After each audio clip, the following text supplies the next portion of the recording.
দোকান আছে যে দোকানটার মালিক আমি। এটি আমি আমার চলচ্চিত্রের টাকা দিয়েই কিনেছি। খুব অল্প টাকা দিয়ে আমি যখন ছবি অভিনয় করতাম সেই টাকাটা দিয়ে আমি মার্কেটে একটি দোকান কিনি, যেটা এখন আমার পার্টনার চালাচ্ছে। সো যখন আমি শুনেছি যে অর্চার্ড পয়েন্টে হচ্ছে মেলাটি হবে, সো আমি আর না করতে পারি না। স্টল নাই, আমার নিচে দোকান আছে, মানে নিজস্ব দোকান, আমার নিজের কেনা দোকান, যেটা পার্টনার সহ আমি আর কি বিজনেস করছি। সো এখানে এসে আমি একটি জিনিস বলবো, আমি যখন খুব ছোট ছিলাম তখন আমি খুব একটি সাধারণভাবে আমার জন্ম। আমাদের ফ্যামিলিতে ইনকাম সোর্স বলতে আমার বাবাই ছিল।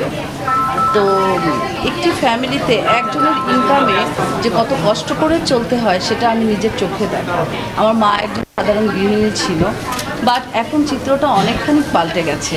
নারীরা এগিয়ে আসছে, নারীরাও নিজস্ব ভূমিকায়, নিজস্ব সক্রিয়তায় অনেক কাজে ইনভলভ হয়ে যাচ্ছে, যেটা একটি পরিবারের জন্য অত্যন্ত কল্যাণকর। আমরা বহির্বিশ্বে দেখেছি পুরুষের পাশাপাশি কীভাবে নারীরা কাজ করে। দেখুন, তারা উন্নত দেশ গড়তে শুধু যে পুরুষরা করেছে তা না, উন্নয়নশীল দেশ কিংবা উন্নত দেশ গড়তে নারীদের ভূমিকা অনেক।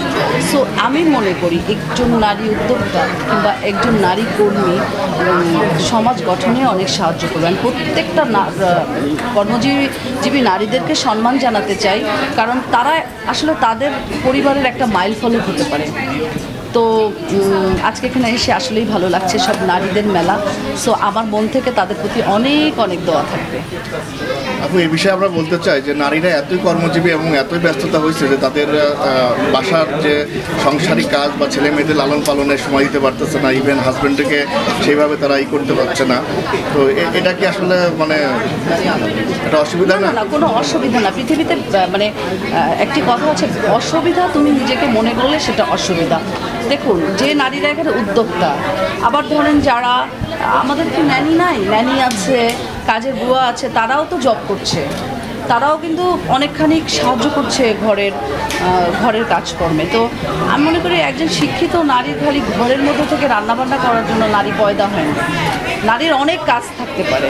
সো এক্ষেত্রে একটি নারী সব পারে। যদি আমি বলি আমি সব করতে পেরেছি, আমি আমার পরিবার গঠন করেছি, পরিবারকে সময় দিয়েছি, আমি আমার বিজনেস প্রতিষ্ঠা করেছি, আমি 113টি মুভিতে অভিনয় করেছি, নাও আমি ফিল্ম ক্লাবের অ্যাডমিন, নাও আমি শিল্পী সমিতির সদস্য, এবং বিভিন্ন জায়গায় আমি এখন যাচ্ছি, অনেক জায়গায় আমি শোরুম উদ্বোধন করছি।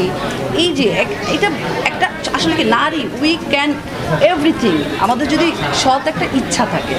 সো আমার মনে হয় এই কোশ্চেনটা ঠিক না যে নারীরা উদ্যোক্তা হলে কিংবা নারীরা বাইরে বিজি হলে নারীরা ঘরকে সময় দেবে না। একজন মেয়ে সব পারে, একটা পুরুষের মাথায় কাঁঠাল ভেঙেও খেতে পারে। বড় বড় সেলিব্রিটিরা এই যে শোরুমগুলো উদ্বোধন করছে, এইগুলোকে আমরা যে ফিতা কাটা বলতেছি, এটা বলতেছি, আসলে এটার পক্ষে বিপক্ষে কিছু বলেন? সেলিব্রিটিরা ফিতা কাটছে দেখেই তো এত জনগণের সমাগম হচ্ছে, কারণ সেলিব্রিটিতে সবাই দেখতে চায়, কাছ থেকে ছুতে চায়। তো ফিতা কাটার অনুষ্ঠানের মাধ্যমে যদি সেলিব্রিটি এবং সাধারণ দর্শকদের একটি যোগাযোগের ব্যবস্থা তৈরি হয়, সেটা তো আমি খারাপ কিছু দেখছি না। একটি সেলিব্রিটি একটা আইডল হতে পারে মানুষের, জনগণের মনে।